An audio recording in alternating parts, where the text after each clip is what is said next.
Hello one and all, welcome to a Galaxy Man Show interview show. So today's guest is this incredible actor known by the name of Noah Huntley. He's in this incredible series called Pandora. So I'm about to give him an ad into the live now and have a chat with Noah. So here we go. Hey Noah, what's up? Hey, uh, Finally, I've come to the only area in Dorset where there seems to be a mast right beside me there, Oh well. so that I could cancel that out as like maybe the issue why we weren't able to connect. But I'm glad I can see you and hear you now. Okay. Yes, thank God. Well, thank you for coming onto my show, by the way. It's such a pleasure having you on my show.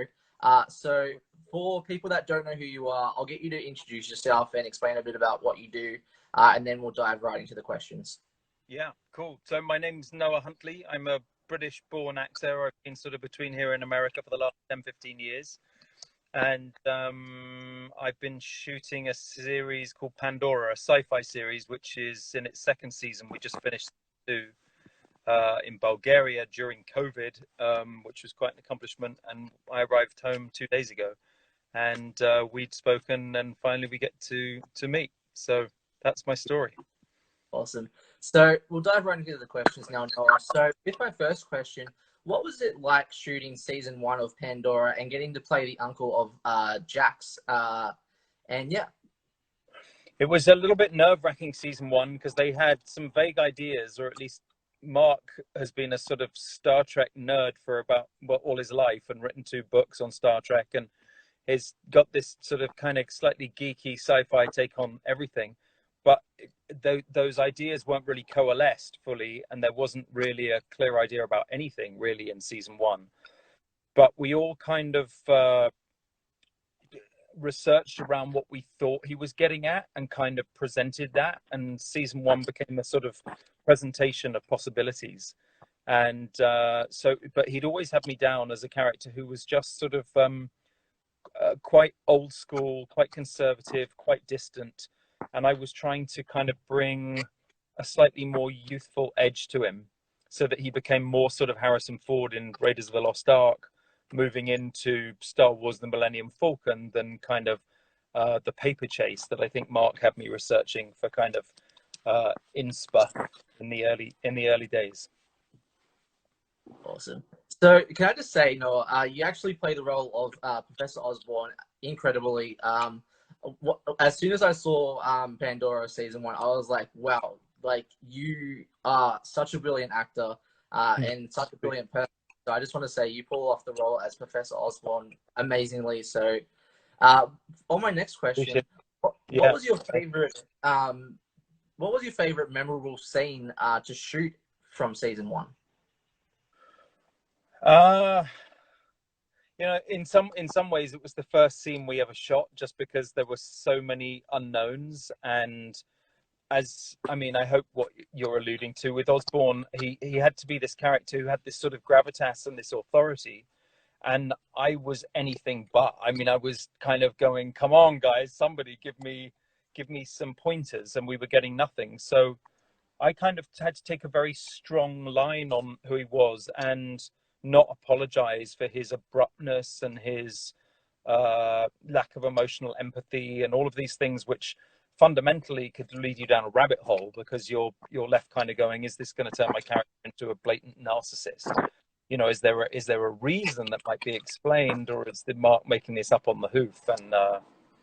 And so it would have been much easier to have taken a narrower route. So I did a lot of prep work up front. I got some ideas. I got to speak to Mark a few days beforehand, finally, after hounding him for a couple of weeks, and said, here's all the research I've done. And I just showed him the timeline of every sci-fi movie I'd ever watched and every TV thing I'd ever known and every sci-fi thing I'd ever been in, and kind of went, this is where I'm placing it. Am I vaguely right? And um, I just think he's not used to necessarily dealing with people who have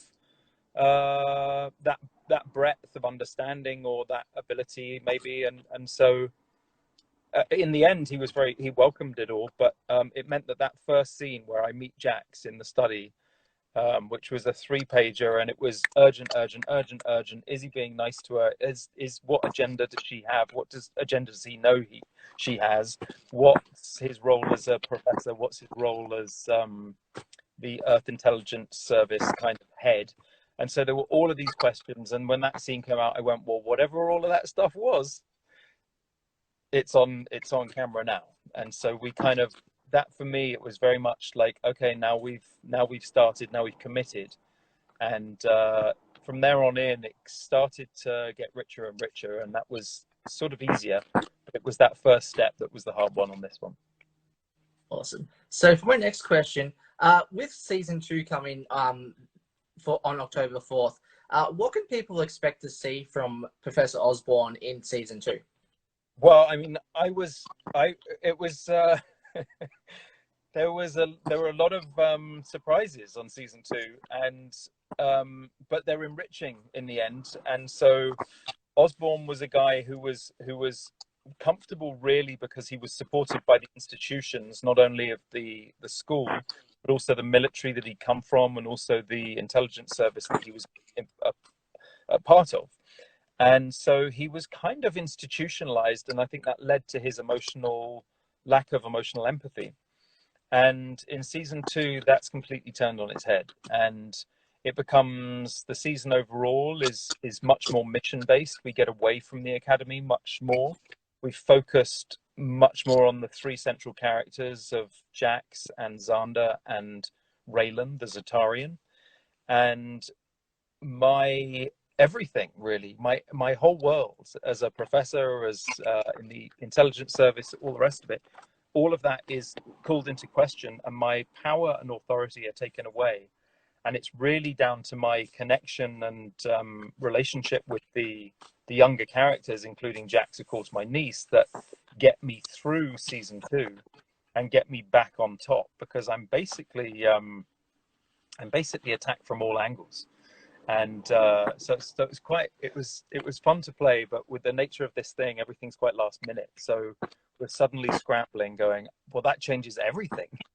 And it does change everything, but it's I think it's more exciting. The production values are much higher. The relationships are much more refined now, and the world is much clearer. There are several alien races that are explained very well now. So I think we're in a good place. It looks incredible.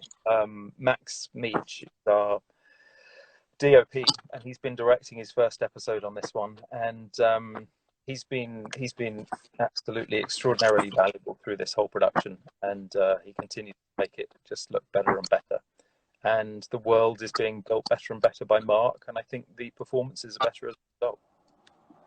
Awesome. So for my next question, why should people watch Pandora to people that haven't seen Pandora? Well, I think it's a fairly young demographic. It's young adult, which is kind of, I feel like it's 10 to 16 is kind of where we're hitting, but it's kind of racy from that point of view. So I'm not quite sure, like, that's producer talk, and that's not really my thing. But I think what I'm trying to say is it's accessible.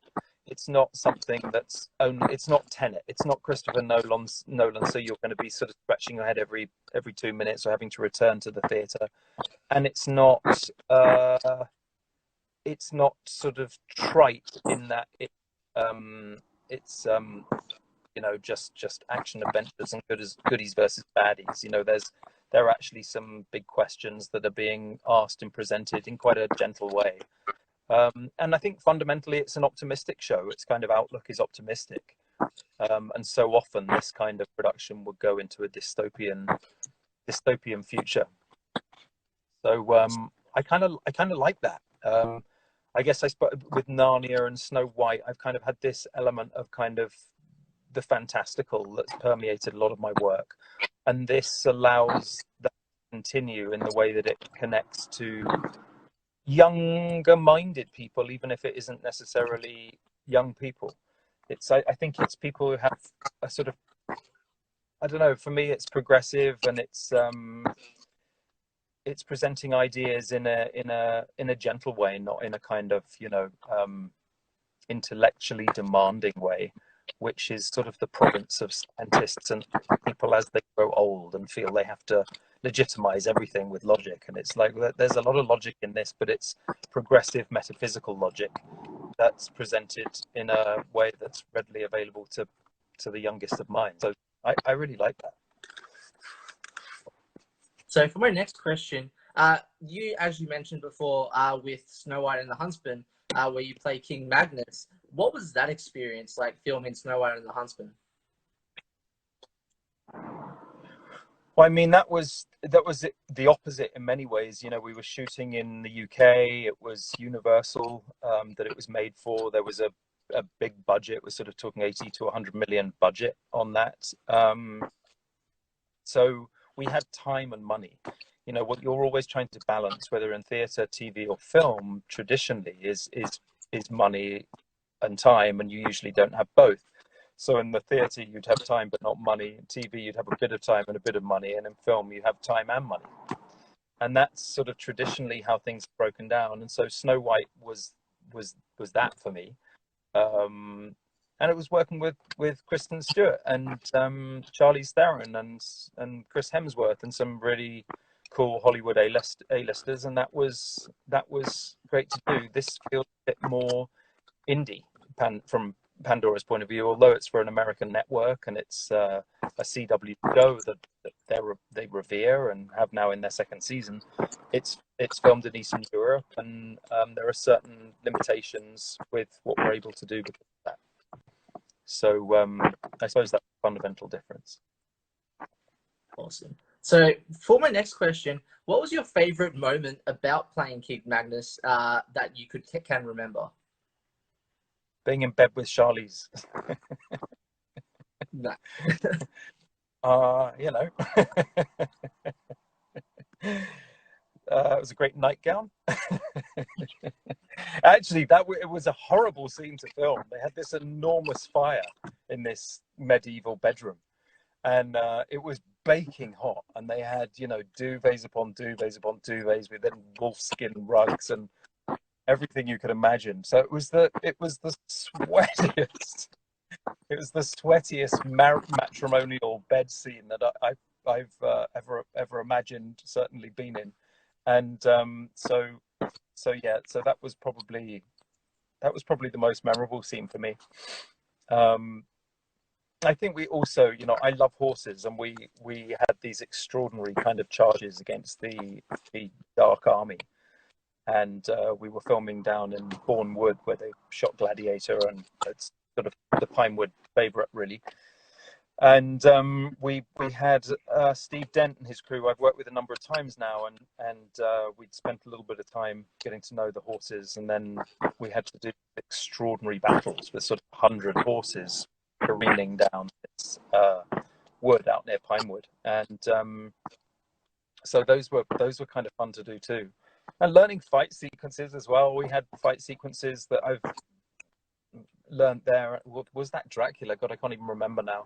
They all sort of blend into one. I'm on horses with a broadsword and either in bed with someone or killing someone or both. So yeah, that was my most memorable scene. So for my next question, as you mentioned before too, that you were in Chronicles of Narnia and you played older Peter. What was that experience like for you? Well, that was amazing for a number of reasons. I mean, it was 15 years ago now, but I was the first time I'd sort of been trained for several weeks beforehand to ride a horse, and I got to meet some really great actors on that, and I totally fell in love with Sophie Winkleman, and we ended up going out for 2 or 3 years together following that production. So in a weird way, it was personally more affecting than professionally, although being part of the Narnia franchise is no bad thing. And we were filming in New Zealand, so we flew out to Australia, I think, for a moment, and then flew out to Auckland, waited, did some rehearsals, and then sort of 2 or so later moved down to Christchurch and started shooting down there. So, I mean, it was probably one of the most glamorous jobs I've done. You know, I had to do very little for the job. We were treated incredibly well. We were filming The Other Side of the World in New Zealand that I've never been to.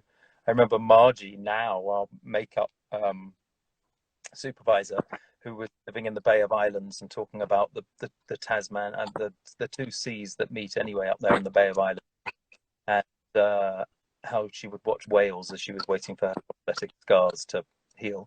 So I think that was a kind of luxury job for me in a way. I just happened to kind of look a little bit like William Moseley, and so I ended up playing him when he was crowned. So I got to be King Peter, and he did all the grunt work.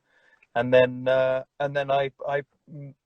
met my girlfriend there and had an amazing time in New Zealand. So it was one of those jobs. They don't happen that often. It's quite nice when they do. Awesome. So for my next question, what are the challenges into the acting industry, and how do you get through those challenges as a person? Well, so I mean, I think everyone deals with it differently, but I think the challenges getting in are different to the challenges staying in.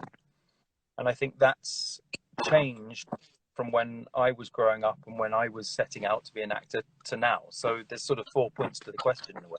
I think when I was starting, you went to theatre school, and that was that. There was no social media. You got an agent, and the agent submitted you, and that was what you did.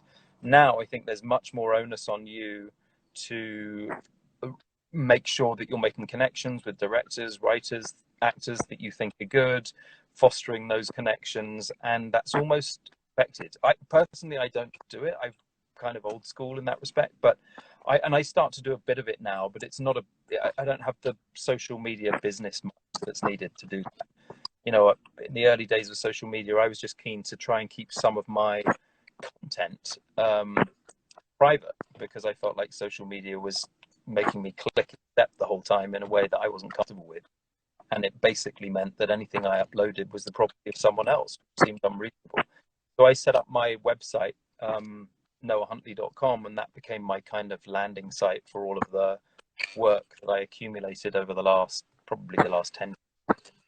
And so that's me. I don't know whether I suppose that's sustaining a career in the industry, or that's an overview or a part of it. I think getting in, it's still essential to have an agent. It's very hard to sell yourself in the industry, and you need somebody that's going to believe in the highs and the lows, and they become your therapist, your surrogate parent, your employer, your everything. So that's essential, I think. And staying in it, I think I talked about it once before, but I think diversification is the buzzword really for all industries these days. And it used to be that you could say I'm an actor and that was that. And now it's like, well, you've got to be an actor with a view to writing or directing or producing, basically trying to be a proactive element of the industry rather than just reactive and hoping that somebody's going to see you or pluck you from a book of pictures and decide that you're the person to give the. I think you've got to be hungrier now than you were before, and that's maybe a good thing. You know, it really emphasizes your intentions, and if intent is sort of the precursor to realization, then I think you're being forced to actually commit in a way that in the past other people would make that commitment. The sad thing is now with that though is that you know, I think a lot of people are coming over here and going, great, if you're committed, then I'll pay you no money to be part in my thing. And then you kind of have to draw a line and go, well, you know, you have to work out what your level is, where that's acceptable and where it's not. Because otherwise you're going to end up doing a part-time job the whole time, and that's quite depressing. So for my next question, what have you learned about yourself during all this pandemic stuff? Oh, that's a really good question. Well, I mean, I think the thing what have I learned about myself? I think I don't trust anything. That's the first thing. I don't know if I trust mainstream media or politicians anymore, which is a fairly big admission. You know, I mean, when that's the case, you just kind of think, well, what can you trust? And I think that's a really valuable question. It's certainly a question I've asked myself. And you know, I've always been quite spiritually minded, and I'm somebody that meditates regularly. And so I feel like this is time to go within rather than to obsess about what's on the outside, because what's in the outside world at the moment is either untrustworthy or is chaotic at best. And I'm not sure a little piece of fabric over my face is the solution to this thing that's responsible now for global economic shutdown and breakdown. I went to France in amongst all this and wearing happily my bandana that I kind of tote around with me most of the time now. And they went, "No, it's not okay. You have to wear a mask." And I said, "Well, I am wearing a mask." And he said, "No, no, no, it's not a surgical mask." And I find myself going, "Well, it's okay in England. And also, how is a surgical mask better than this mask?" So, and I didn't think that was any of these things were actually solvable in terms of their ability to do anything with a virus. So, I think I've become much more scientifically looked into things with much more scientific autonomy, and I don't trust what's out there because I think we're fed such a lot of rubbish these days. And I think politics generally around the world in the last 10 years has become a shameful institution with a bunch of blithering idiots running things. So how can you invest in that? So my feeling is, and my advice to anyone is go within and trust in that process. You know, there is a higher self that incorporates you and goes beyond you. And that's the thing to connect to.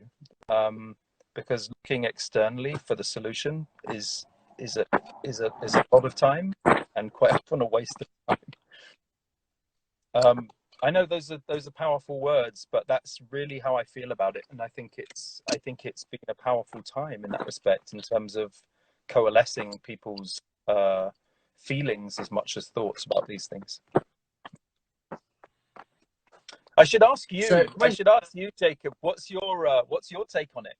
Because I'm genuinely interested. I know everyone's going through their own individual experience, and I have a strong view on it, but I'm not conceited or blind in my belief. I'm genuinely interested in what everyone's learning from this deeper level.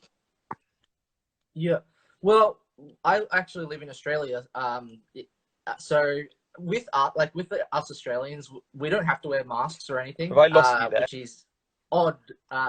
In part, so I live in Australia, so in parts of Australia we have to wear masks, but some parts of Australia we don't, which is really crazy.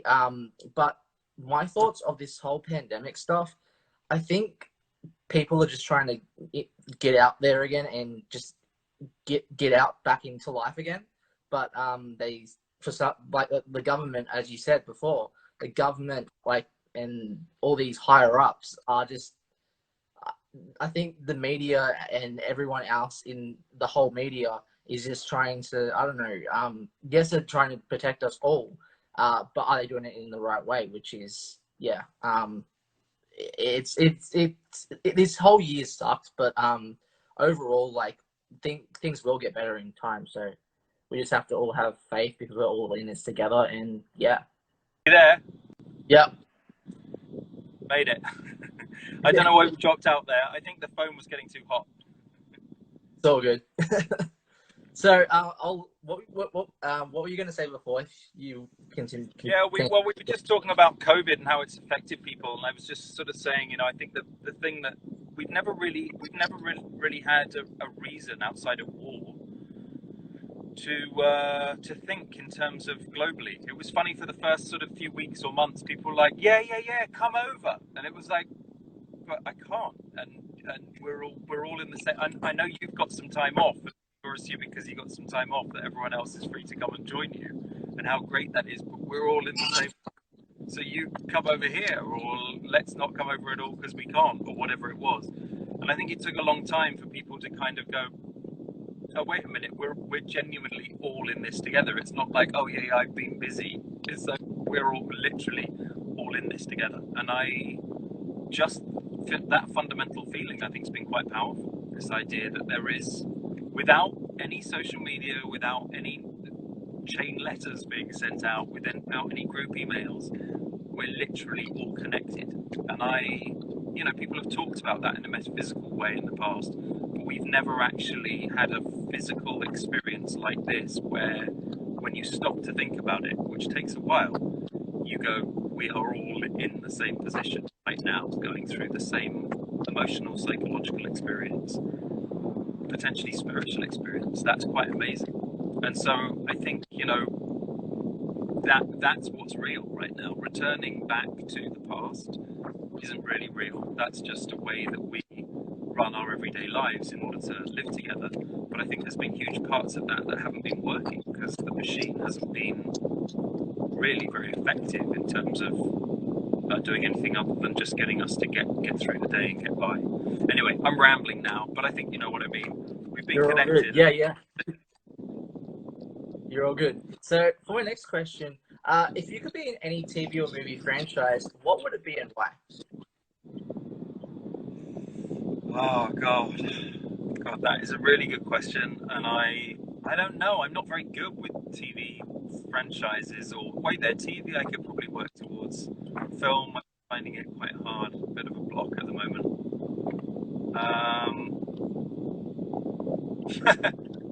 I don't know. I'm drawing a blank on that. That's ridiculous, isn't it? But I'll get back to you on that. What have I been watching recently? I've been watching The Expanse recently. I probably shouldn't talk about it because it's the competition, but I think it's a great show. The actors are brilliant. The stylistically great. Been loving that. But then I was watching Succession, you know, not long before that. Succession just had me in knots. It was hilarious. So probably Succession. There you go. Phew, managed to answer it. Awesome. So for my very last question, do you have any upcoming projects that you would like to announce on the show if there's any upcoming projects of yours? No, I've been writing that's the practical reality of what I've been doing over the last sort of 6 months, really, and 10 years. I've been putting little snippets of paper in envelopes and folders around the place. So I've actually got time to coalesce those things over the last sort of year. And I've been writing a treatment for Thomas Paine, a 5-part series for Thomas Paine. So that's what I'd love to do, and I'm looking for producers on that front. So that's where I'm at with that. And then I've been writing another novel, which is totally different. It's not a screenplay at all, and so I need to get a publisher for that. So those are my focuses at the moment. That's kind of, I suppose, what's come out of not being able to just go from job to job, which I've kind of been doing fairly comfortably for the last, way too long. So yeah, that's what I've been doing. No, Pandora this Sunday. That's my focus at the moment. We've been talking about Lord of the Rings, which is happening over your neck of the woods. I think next month, going through till June next year. So that would be great if that comes off. But yeah, I think because of the nature of COVID and everything is slightly up in the air. But Pandora season 2 real out on the CW this Sunday. October 4th. There you go, everyone. Can I say thank you so much, Noah, for appearing on my show. It's been such a pleasure having you on my show. Any last final thoughts or anything that you would like to say to people? No, I mean, I've been following you for a long time, so I just like to say it's so nice to finally get to chat to you, and I'll keep following your gram. I love your work. Thank you so much. Keep up the amazing work, Noah, and all the best with Pandora season 2. I'm a mythical Pandora, sent here to judge the universe. Do you have any idea what the weapon is? It could very well be a planet killer. I would really like to go on this mission, Admiral. Imagine having the power to annihilate entire worlds, and even the stars themselves. Humanity is worth saving. What have you done? Pandora. New episodes premiere October 4th. Free next day only on the CW app.